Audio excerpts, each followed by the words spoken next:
আগুনটা তো প্রথমে এত বড় করে ছড়ায় না।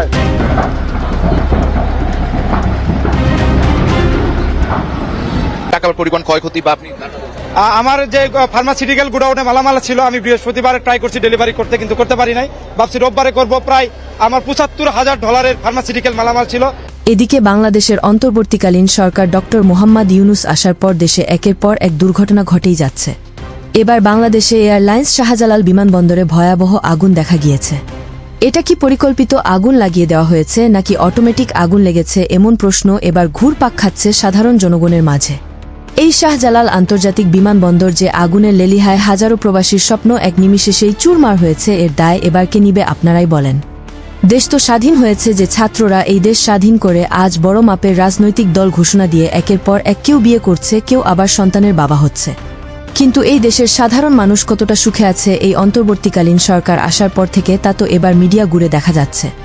সাধারণ মানুষের মনে অনেক প্রশ্ন এবার জন্ম দিয়েছে। ক্ষমতাচ্যুত শেখ হাসিনা খারাপ ছিল, তাই তাকে বিতাড়িত করতে যা যা করা দরকার সবটুকু এই দেশের মানুষ ছাত্রদের সাথে কাঁধে কাঁধ মিলিয়ে করেছে।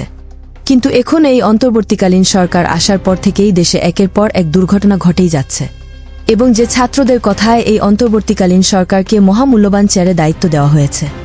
এখন বিভিন্ন গণমাধ্যমে শোনা যাচ্ছে এবার উপদেষ্টারাই টাকার পাহাড় গড়ে এবার সেফ এক্সিট খুঁজছে।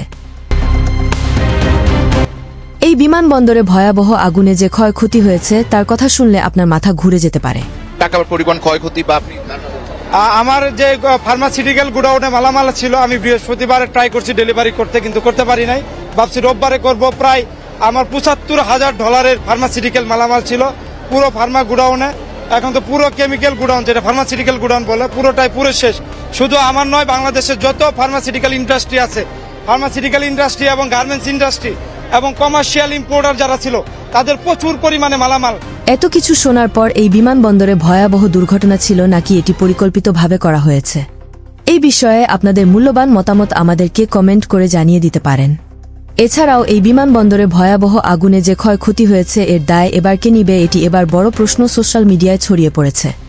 অনেকেই বলছে এর দায় এই অন্তর্বর্তীকালীন সরকার ডক্টর মোহাম্মদ ইউনুসকেই নিতে হবে। এই বিষয়ে আপনাদের মতামত আমাদেরকে জানিয়ে দিতে পারেন।